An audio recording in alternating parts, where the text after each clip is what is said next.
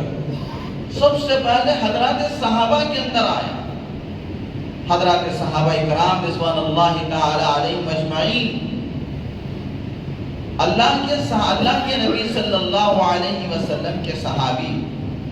ایک بات ہم سب کو یاد رکھنا ہے، اہل سنت والجماعت کا یہ عقیدہ ہے کہ جتنے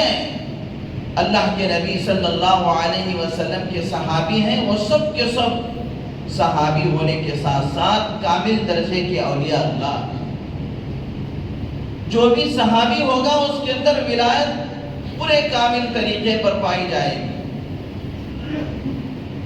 یعنی ہر صحابی اللہ کا ولی ہے، اور ہر ولی اللہ کے نبی کا صحابی نہیں ہو سکتا۔ صحابیت کے لیے ایمان کی حالت میں رسول اللہ صلی اللہ علیہ وسلم کو دیکھنا اور آپ کے ساتھ صحبت گزارنا، آپ کے ساتھ زندگی گزارنا، یہ صحابیت کے لیے شرط ہے۔ چنانچہ سیدنا صدیق اکبر رضی اللہ تعالی افضل البشر بعد الانبیاء بالتحقیق، نبیوں کے بعد سب سے بڑا مقام، سب سے بڑا درجہ صدیق اکبر، تو لہذا حضرت صدیق اکبر رضی اللہ تعالیٰ عنہ کے اندر ایمان و تقوی بھی بہت ہی کامل درجے کا۔ واقعات میں ایک واقعہ لکھا ہے، ایک مرتبہ حضرت صدیق اکبر رضی اللہ تعالیٰ عنہ کا ایک غلام آپ کو کوئی چیز لا کر دیا، صدیق اکبر رضی اللہ تعالیٰ عنہ نے اس چیز کو کھا لیا، اور کھانے کے بعد پتہ چلا کہ یہ آدمی زمانے جاہلیت میں کچھ جھاڑ پھونک کیا کرتا تھا۔ صدیق اکبر رضی اللہ تعالیٰ عنہ کو جیسے ہی اس بات کا خیال ہوا تو حضرت صدیق اکبر رضی اللہ تعالیٰ جو اس غلام کی دی ہوئی چیز کو کھائے تھے، اس کو حضرت صدیق اکبر رضی اللہ تعالیٰ اپنے پیٹ سے بمشکل پانی پی پی کر حضرت صدیق اکبر رضی اللہ تعالیٰ نے اس کو نکالا، انگلیوں کو ڈال ڈال کر اور پانی پی پی کر اس چیز کو نکالا کہ کہیں وہ چیز میرے لیے ناجائز تو نہیں۔ لوگوں نے کہا کہ حضرت اتنی تکلیف کے ساتھ، اتنی پریشانی کے ساتھ نکالنے کی کیا ضرورت ہے؟ اور اس پر حضرت صدیق اکبر رضی اللہ تعالیٰ نے ایک جملہ فرمایا، اگر صدیق کی جان جا کر بھی یہ لقمہ اگر نکل سکتا تو میں اس کو نکالنے کی ضرور کوشش کروں۔ تقوی کا یہ عالم تو یہی چیز اللہ تبارک و تعالیٰ نے حضرات صحابہ سے حضرات اولیاء کے اندر منتقل فرمایا، اور اسی تقوی کو آپ نے سیدنا شیخ عبد القادر جیلانی رحمۃ اللہ علیہ کی زندگی کے اندر بھی دیکھا، اور صحابہ کے بعد جن کا مقام و مرتبہ ہے، تابعین میں حضرت امام اعظم ابو حنیفہ رحمۃ اللہ علیہ کا نام نامی اسم گرامی آتا ہے۔ حضرت امام اعظم ابو حنیفہ رحمۃ اللہ علیہ نے تقریباً کئی صحابہ سے ملاقات کی، اور کئی صحابہ سے حضرت امام ابو حنیفہ رحمۃ اللہ علیہ نے کسب علم حاصل کیا، یعنی علم کو حاصل کیا۔ اور حضرت امام صاحب رحمۃ اللہ علیہ کے بارے میں، جو کہ تابعی ہونے کے ساتھ ساتھ اللہ کے بہت بڑے ولی، خدا کو پہچاننے والے، اور خدا کی معرفت ان کے رگ اور ریشے کے اندر پورے طور پر اللہ تبارک و تعالیٰ نے ودیعت فرمایا تھا۔ حضرت امام صاحب رحمۃ اللہ علیہ کے بارے میں مشہور ہے، حضرت امام صاحب رحمۃ اللہ علیہ 40 سال عشاء کے وضو سے فجر کی نماز پڑھے، اور تقوی کا یہ عالم تھا کہ ایک مرتبہ دوپہر کے وقت حضرت، جبکہ بہت چلچلاتی ہوئی دھوپ تھی اور وہاں پر ایک گھر کا سایہ تھا، اس سائے میں جانور وغیرہ سوئے ہوئے تھے، لیکن حضرت اس سائے میں نہیں کھڑے تھے بلکہ دھوپ میں کھڑے ہوئے تھے، جبکہ دھوپ بہت شدت کے ساتھ برس رہی تھی۔ لوگوں نے کہا حضرت اس قدر گرمی برس رہی ہے، دھوپ پڑ رہی ہے، آپ اس دیوار کے سائے میں تھوڑا چھاؤں میں آپ کھڑے ہو جاتے تو آپ کے لیے بہتر تھا۔ تو حضرت نے فرمایا دراصل بات یہ ہے کہ اس گھر والے کا مجھ پر کچھ قرض ہے، اس گھر والے کا مجھ پر کچھ قرض ہے، اگر میں آج اس کے گھر کی چھاؤں میں کھڑے ہو جاؤں تو کہیں وہ سود تو نہ ہو جائے۔ لوگ میرے دوستوں اس باریکی پر غور کریں کہ آج ہم لوگ کس طریقے سے برائیوں کے اندر مبتلا ہو جائیں، اور بالخصوص سود کے اندر لیز پر گھر لے لیتے ہیں۔ لیز کا مطلب یہ ہوتا ہے کہ آدمی کی ضرورت کے واسطے آدمی اپنا گھر رکھ کر سامنے والے سے کچھ پیسے لیتا ہے اپنی مجبوری کی وجہ سے، اس مجبوری کا یہ فائدہ اٹھاتا ہے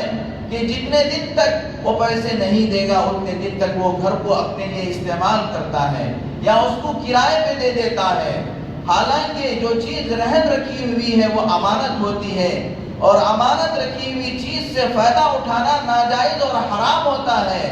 امانت کے اندر خیانت کرنا بہت بڑی برائی ہے۔ اللہ کے نبی صلی اللہ علیہ وسلم نے فرمایا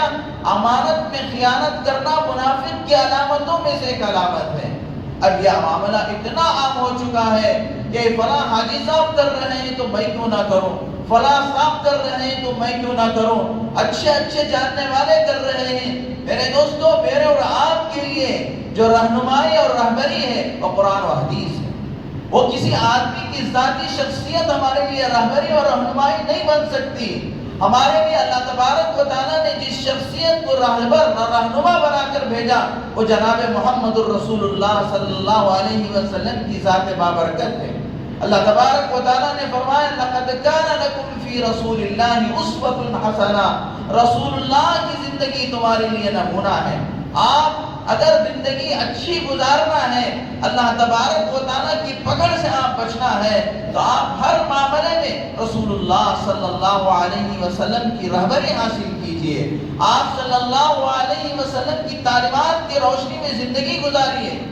یہاں تک کہ حضرت مولانا یوسف صاحب رحمۃ اللہ علیہ بہت بڑے عالم دین، اور اللہ نے ان سے اتنا بڑا کام لیا، بیرونی ملک کے اندر جو دعوت و تبلیغ کا کام پہنچا وہ حضرت شاہ یوسف صاحب رحمۃ اللہ علیہ کے زمانے میں، اور اللہ تبارک و تعالیٰ نے بے پناہ صلاحیت عطا فرمایا تھا۔ تو حضرت فرمایا کرتے تھے اگر کوئی آدمی مجھے دیکھ کر چلے گا تو بھی گمراہ ہو سکتا ہے، اس لیے کہ میں بھی بشر ہوں، میں بھی انسان ہوں۔ اللہ نے رہبری کے لیے، رہنمائی کے لیے صرف اور صرف حضرت محمد الرسول اللہ صلی اللہ علیہ وسلم کی زندگی کو اور آپ کے نمونے کو اسوہ بنایا ہے، آپ کی زندگی نمونہ ہے، اس لیے کسی حاجی کا عمل اور کسی عالم کا عمل اور کسی پڑھے لکھے کا عمل ہمارے لیے دلیل نہیں بن سکتا شریعت کی ان چیزوں میں جس کے بارے میں اللہ نے اور اللہ کے رسول نے صاف صاف منع کر دیا ہے کہ یہ چیز حرام ہے اور آپ اس چیز کو استعمال نہیں کر سکتے تو ہم نہیں کر سکتے۔ چنانچہ میرے دوستوں، امام اعظم ابو حنیفہ رحمۃ اللہ علیہ نے فرمایا اس آدمی کا مجھ پر قرضہ ہے، لہذا اس کے گھر کی چھاؤں میں کھڑنا بھی کہیں سود نہ ہو جائے اور کہیں میرے لیے ناجائز نہ ہو، اس لیے میں اس کے گھر کی چھاؤں میں نہیں کھڑا۔ اور امام اعظم ابو حنیفہ رحمۃ اللہ علیہ کے پاس ایک آدمی آیا اور آ کر کہا کہ حضرت میری بکری چوری ہو گئی ہے۔ حضرت نے کہا کہ اس کے لیے آپ عمل کیجئے، شاید تمہاری بکری مل جائے گی۔ جب وہ آدمی چلا گیا تو حضرت ایک دوسرے آدمی کو جس کو بکریوں کے بارے میں بڑا تجربہ تھا، شاید وہ قصائی ہو سکتا ہے، اس کو بلا کر حضرت نے پوچھا کہ بھائی ایک بکری کی عمر زیادہ سے زیادہ کیا ہو سکتی ہے؟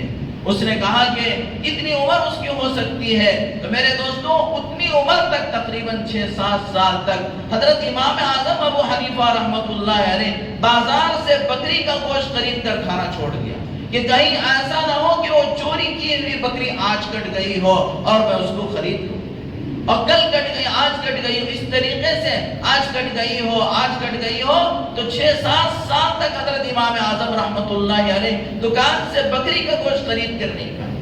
ایک مرتبہ امام اعظم ابو حنیفہ رحمۃ اللہ علیہ وہ کپڑے کے بڑے تاجر تھے، تجارت یہ نبیوں کی سنت ہے اور صحابہ کی سنت ہے، اولیاء کی سنت ہے، تابعین تبع تابعین کی سنت ہے، لہذا میرے دوستو تجارت کے بہت سارے اصول ہیں، ان اصولوں کے ساتھ اگر آدمی تجارت کرے گا تو پھر اسے ولایت کے لیے کوئی اور کام کرنے کی ضرورت، وہ بزرگ بننے کے لیے، وہ اللہ کا ولی بننے کے لیے اسے اور کوئی کام کرنے کی ضرورت نہیں، بس ڈھنگ سے وہ تجارت کر لے گا تو اسی تجارت کے لائن سے اللہ اسے ولایت کے مرتبے کو پہنچائے گا۔ حضرت امام محمد رحمۃ اللہ علیہ سے پوچھا کہ حضرت آپ نے تصوف کے بارے میں کوئی کتاب نہیں لکھی؟ حضرت نے فرمایا میں تو لکھا ہوں۔ لوگوں نے کہا ہم کو تو معلوم نہیں وہ کون سی کتاب آپ لکھے ہیں؟ تو حضرت نے فرمایا میں نے کتاب البیوع یعنی خرید و فروخت کے، بزنس کے، بیپار کے، تجارت کے لین کے مسائل لکھے ہیں۔ اگر اس کتاب کو پڑھ کر آدمی صحیح طریقے پر بیپار کرے گا، تجارت کرے گا اور صحیح طریقے سے لین دین کرے گا تو اللہ تبارک و تعالیٰ اسی تجارت کی لائن سے اللہ ولایت کا مرتبہ عطا فرمائے۔ تو حضرت امام اعظم ابو حنیفہ رحمۃ اللہ علیہ بہت بڑے تاجر تھے، کپڑے کی تجارت تھی۔ حضرت نے اپنے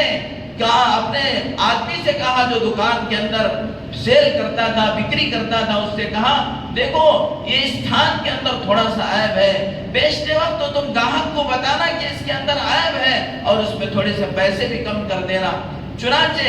حضرت اپنے علمی مشاغل کے اندر مصروف کہ حضرت امام اعظم ابو حنیفہ رحمۃ اللہ علیہ کے علمی مشاغل اور اللہ تبارک و تعالیٰ نے بے پناہ حضرت سے علمی کام لیا۔ چنانچہ آج دنیا کے اندر جو سب سے زیادہ جن کی تقلید کی جاتی ہے، جن کے مسلک پر چلا جاتا ہے، وہ حضرت امام اعظم ابو حنیفہ رحمۃ اللہ ہے۔ پھر چند دنوں کے بعد حضرت اپنی دکان پر آئے اور دیکھا کہ وہ تھان غائب ہے۔ آدمی سے پوچھا کہ اس تھان کا کیا ہوا؟ تو اس نے کہا حضرت اس کو ابھی میں تھوڑی دیر پہلے فروخت کر دیا۔ حضرت نے کہا کہ اس کے عیب کو تم نے گاہک کو بتایا یا نہیں؟ اس نے کہا حضرت ذہن سے بات نکل گئی تھی، میں بتایا نہیں۔ تو حضرت نے فرمایا کہ اس کی پوری رقم جتنی بنتی ہے، حالانکہ اس کپڑے میں تھوڑا سا عیب تھا اور اس کی تھوڑی سی قیمت کم ہو سکتی تھی، لیکن حضرت نے فرمایا کہ بغیر عیب بتائے کہ تجارت کرنا یہ ناجائز ہے، لہذا اس تجارت سے جو کچھ نفع اور جو کچھ پروفٹ نہیں بلکہ جتنی اس کی کل پونجی تھی وہ سب کے سب حضرت نے اللہ کے راستے میں صدقہ کر دیا۔ چنانچہ میرے دوستو اسی طریقے سے یہ تو اللہ کے نیک بندے تھے اور اللہ تبارک و تعالیٰ نے ان کی گھٹی کے اندر نیکی رکھا تھا، لیکن میرے دوستو زمانے کے بادشاہ لوگوں کے اندر بھی اتنا تقویٰ تھا اتنی پرہیزگاری تھی اور اتنا اللہ کا ڈر تھا، جیسا کہ اللہ تبارک و تعالیٰ قرآن مجید کے اندر فرماتے ہیں الا ان اولیاء اللہ لا خوف علیہم ولا هم يحزنون الذین آمنوا وكانوا يتقون۔ وہ لوگ ہیں جن کے اندر کامل ایمان ہے، جن کے اندر کامل تقوی ہے۔ تو میرے دوستو، اس ہندوستان کے اندر بڑے بڑے اکابر، بڑے بڑے بادشاہ گزرے ہیں، لیکن بادشاہ ہونے کے ساتھ ساتھ وہ وقت کے اولیاء اللہ تھے، وہ اللہ تبارک و تعالیٰ کے محبوب و مقبول بندے تھے۔ انہی لوگوں میں ایک نیک نام حضرت خواجہ قطب الدین بختیار کاکی رحمت اللہ علیہ کا آتا ہے۔ حضرت خواجہ قطب الدین بختیار کاکی رحمت اللہ علیہ زمانے کے بہت بڑے ولی، چنانچہ خواجہ فرید الدین گنج شکر رحمت اللہ علیہ کے وہ استاد محترم ہیں، اور سینکڑوں اولیاء اللہ ان کے پاس دانوں تلمس طے کر کے ان سے معرفت کو سیکھا کرتے تھے۔ حضرت خواجہ قطب الدین بختیار کاکی رحمت اللہ علیہ جب ان کا انتقال ہونے کا وقت قریب ہوا تو انہوں نے وصیت لکھی۔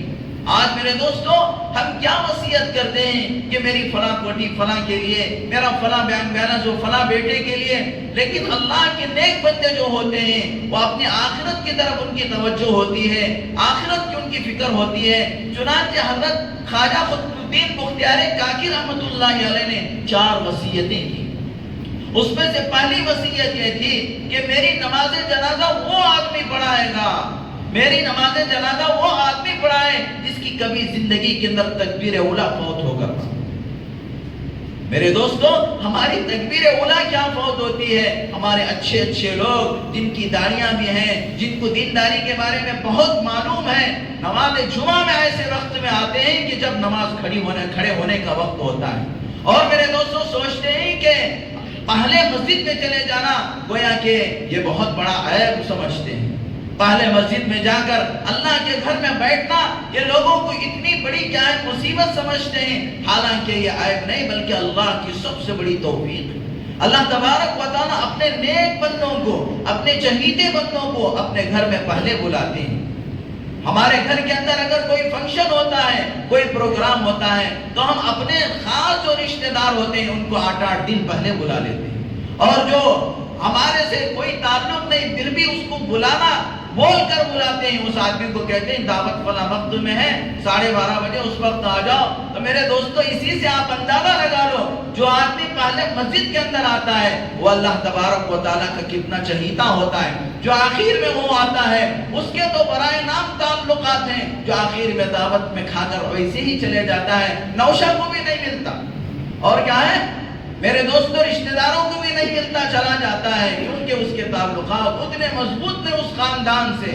جتنے مضبوط ہوتے ہیں وہ آدمی اتنا جلد آتا ہے اور اتنا دیر سے کیا ہے اس پروگرام سے جاتا ہے۔ تو یہی معاملہ ہے مسجد کے اندر بھی، جو آدمی اللہ سے زیادہ محبت کرتا ہے وہ جلد اللہ کے گھر کو آتا ہے اور دیر سے اللہ کے گھر سے جاتا ہے۔ تو اسی سے ہم اپنے ایمان کی کسوٹی کو ہم پرکھ سکتے ہیں، یہی ہمارے لیے تھرمامیٹر ہے کہ ہمارا ایمان کتنا ہے، ہمارا اللہ سے تعلق کتنا ہے، اور اللہ تبارک و تعالیٰ کو کتنا چاہتے ہیں اور اللہ ہم کو کتنا چاہتے ہیں۔ اور میرے دوستو، یہ معاملہ دونوں طرف سے ہوتا ہے۔ اللہ قرآن پاک کے اندر فرماتا ہے فَاذْكُرُونِي أَذْكُرُكُمْ، تم مجھے یاد کرو میں تم کو یاد کروں گا، تم مجھے چاہو میں تم کو چاہوں گا۔ یہ ایسے ہو نہیں سکتا کہ ہم تو کیا ہے اپنے بیپار میں مست مگن ہو، اپنے کاروبار میں مست مگن ہو، اور جب فرصت ملے اس وقت ہم اللہ کو یاد کر لیں اور اللہ ہم کو ہمیشہ یاد رکھے۔ میرے دوستو، یہ تو ہمارا خیالی پلاؤ ہے، اس سے کام بننے کا نہیں۔ چنانچہ میرے دوستو، خواجہ قطب الدین بختیار کاکی رحمت اللہ علیہ نے پہلی شرط لگائی میری نماز جنازہ وہ آدمی پڑھائے گا جس کی کبھی زندگی کے اندر تکبیر اولا فوت نہ ہو۔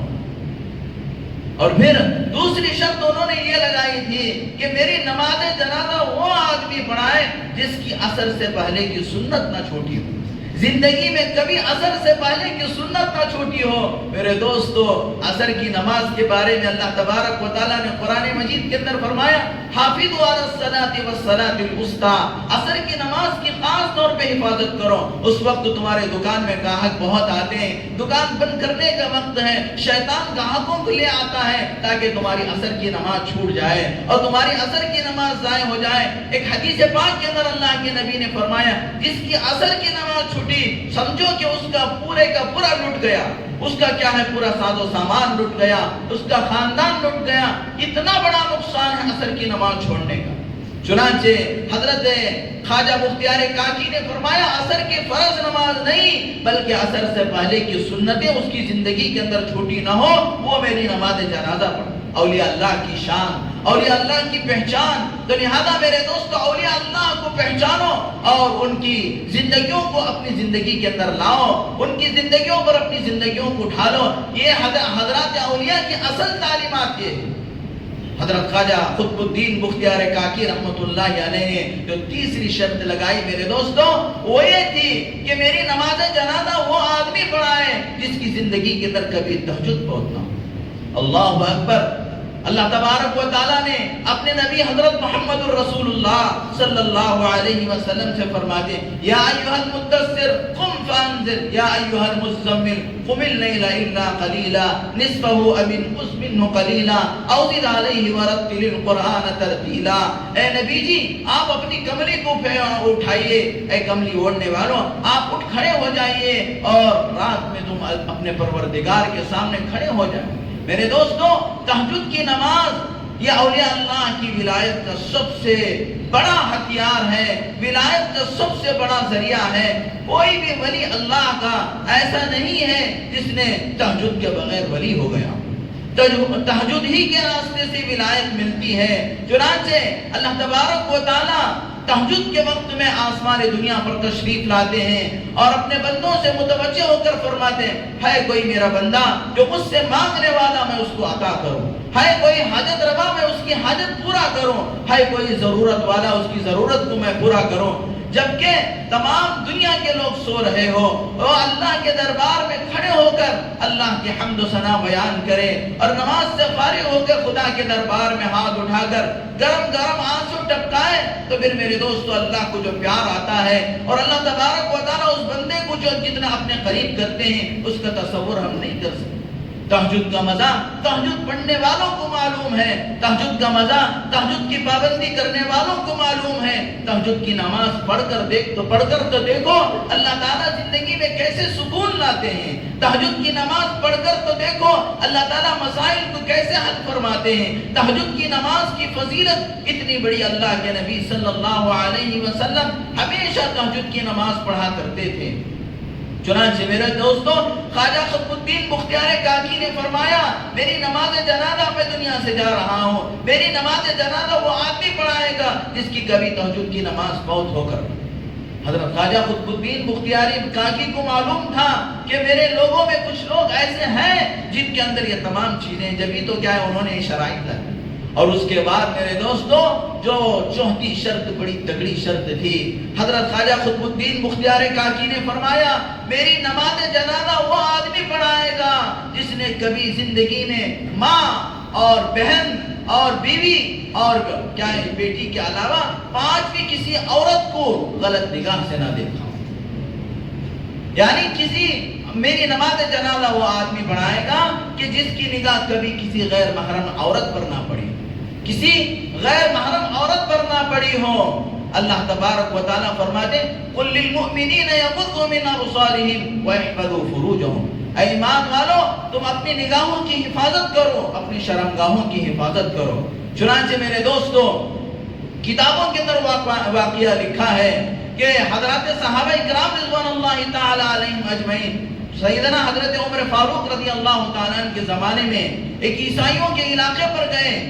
اور عیسائیوں نے مسلمانوں کو بہکانے اور ان کو گمراہ کرنے اور ان کے ایمان پر ڈاکہ ڈالنے کی ایک ایسی زبردست سازش کی کہ وہ عیسائی خوبصورت لڑکیوں کو بناؤ سنگار کر ان کو ان صحابہ کے راستے میں کھڑا کر دیے جہاں سے ان کو گزرنا تھا. اور وہ عورتیں بناؤ سنگار کے ساتھ ڈانس کرتے ہوئے ناچتے ہوئے صحابہ کو اپنی طرف راغب کرنے کے واسطے پورا پروگرام بنا لیا. اب یہ جو کمانڈر تھے انہوں نے حضرت عمر رضی اللہ تعالیٰ عنہ کو خط لکھا کہ اس طریقے کی حالت ہے، اب مسلمانوں کو وہاں سے گزرنا ہے اور بہت نازک موڑ ہے۔ تو حضرت امیر المؤمنین نے اس کمانڈر سے کہا کہ سارے مسلمانوں کو جمع کرو اور جمع کر کے صرف قرآن مجید کی ایک آیت پڑھ کر سناؤ۔ چنانچہ امیر قافلہ نے تمام مسلمانوں کو جمع کر کے قرآن مجید کی اسی آیت کو تلاوت فرمایا، قُلْ لِلْمُؤْمِنِينَ يَغُضُّوا مِنْ أَبْصَارِهِمْ وَيَحْفَظُوا فُرُوجَهُمْ۔ اس کے بعد حضرات صحابہ اکرام رضوان اللہ تعالی علیہم اجمعین ادھر سے ایسے گزرے کہ گویا ان کو کچھ پتہ بھی نہیں چلا، اور ان عورتوں کی طرف کسی ایک صحابی نے بھی آنکھ اٹھا کر نہیں دیکھا۔ وہ عورتیں پریشان کہ ہم اتنی کوشش کر کے اور اس قدر کیا ہے، ہم کوششیں کر کر ان لوگوں کو اپنی طرف راغب کرنے کی پوری کوشش کر رہے ہیں، لیکن وہ ہماری طرف دیکھ نہیں رہے ہیں۔ تو ایک عورت نے ان سے کہا کہ اے لوگوں، تم واقعی کیا انسان ہو یا اور کوئی مخلوق؟ تم ہمارے پاس سے ایسے گزر جا رہے ہو گویا کہ تمہارے آنکھوں میں، تمہارے کانوں میں سیسا پلا کر اس کے اندر تمہارے کانوں میں بھر دیا گیا ہے۔ اس کے بعد اس صحابی نے کہا کہ ہم حضرت محمد الرسول اللہ صلی اللہ علیہ وسلم کے غلام ہیں اور اللہ تبارک و تعالیٰ کے بندے ہیں، ہم اللہ تبارک و تعالیٰ کے حکم کو ایک لمحے کے لیے بھی اس حکم سے غافل ہونے کے لیے تیار نہیں۔ تو تمام کی تمام عیسائی لڑکیوں نے کہا جب تمہارا ایمان اور تمہاری ایک قرآن کی ایک آیت پر عمل اتنا زبردست ہے کہ تم اس دنیا کی تمام چیزوں کو چھوڑ کر چلے جا رہے ہو، تو وہ دین تمہارا کتنا زیادہ بہتر ہوگا اور اس کے اندر کتنی بھلائی ہوگی، لہذا ہم سب کے سب کلمہ پڑھنے کے لیے تیار۔ تو تمام عیسائی عورتوں نے اسی وقت کلمہ پڑھ کر مسلمان ہو۔ چنانچہ میرے دوستو، اللہ تبارک و تعالیٰ نے حضرات اولیاء اللہ کو ایسی فراست اور ایسا تقوی اور ایسا اللہ تبارک و تعالیٰ نے ان کے اندر ایسی قوت رکھا ہوا ہوتا ہے کہ جس کی وجہ سے وہ مشتبہ چیزوں کو بھی ہاتھ نہیں لگا۔ قریب کے زمانے کے بزرگ ہیں مرزا مظہر جان جانا رحمت اللہ علیہ، مرزا مظہر جان جانا رحمت اللہ علیہ۔ چنانچہ ان کے پاس ایک آدمی انگور کا خوشہ لے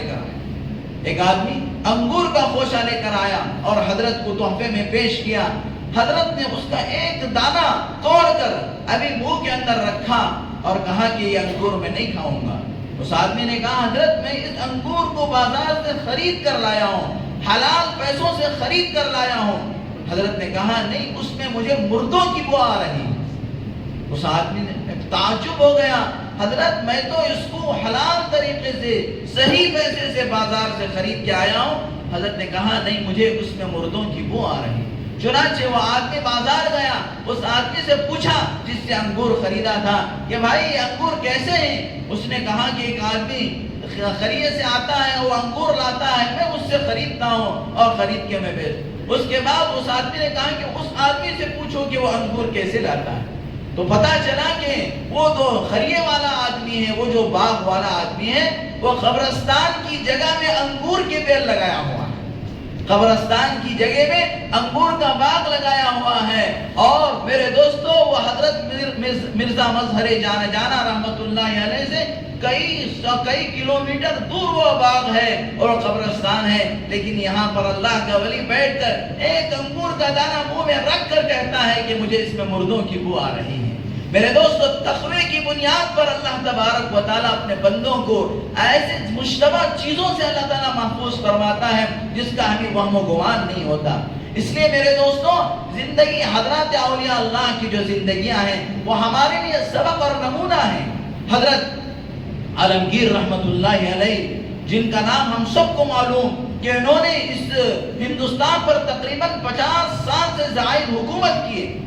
حضرت عالمگیر رحمت اللہ علیہ، ان کے باپ شاہجہاں جنہوں نے لال قلعہ بنوایا، جامع مسجد بنوایا، تاج محل بنوایا اور دنیا ہندوستان کو بہت ساری چیزیں ایسے عطا کیے جن کی بنیاد پر آج بھی ہماری حکومت ان کی کیا ہے، ان کی کیے کردے کا کیا ہے بھی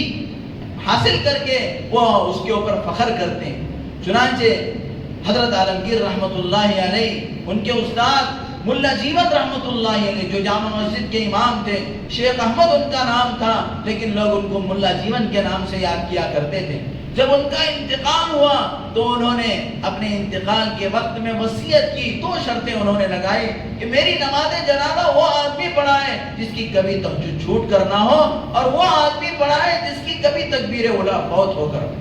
چنانچہ میرے دوستوں بڑا جم غفیر تھا، لاکھوں کی تعداد تھی، دلی کی جامع مسجد کے اندر جنازہ رکھا ہوا تھا، کوئی آدمی آگے بڑھنے کو تیار نہیں تھا۔ اتنے میں میرے دوستو وقت کا بادشاہ عالمگیر رحمت اللہ علیہ آگے بڑھتے ہیں اور کہتے ہیں کہ الحمدللہ یہ دونوں چیزیں میرے اندر موجود ہیں، میں نے زندگی میں ہوش سنبھالنے کے بعد سے کبھی تہجد داغا نہیں کیا، جبکہ میرے دوستو وقت کا بادشاہ ہے، اور فرمایا میرے ہوش سنبھالنے کے بعد سے کبھی تکبیر اولیٰ میری فوت نہیں ہوئی۔ چنانچہ میرے دوستو ان اکابر ان اولیاء اللہ کی زندگیوں سے ہمیں جو سبق ملتا ہے وہ یہی ہے کہ ہم نمازوں کی پابندی کریں، ہم تہجد کی پابندی کریں، ہم تکبیر اولیٰ کی پابندی کریں، اپنی زندگی کو پاک و صاف ستھری زندگی بنائیں، حرام سے بچنے کی کوشش کریں، حرام کے ایک ایک دانے سے ہم بچنے کی کوشش کریں، ہمارے اندر تقویٰ اور پرہیزگاری آئے، اسی کی بنیاد پر اللہ ہماری دنیا میں کامیاب فرماتے ہیں اور ہماری آخرت کے اندر بھی 4 چاند لگتے ہیں۔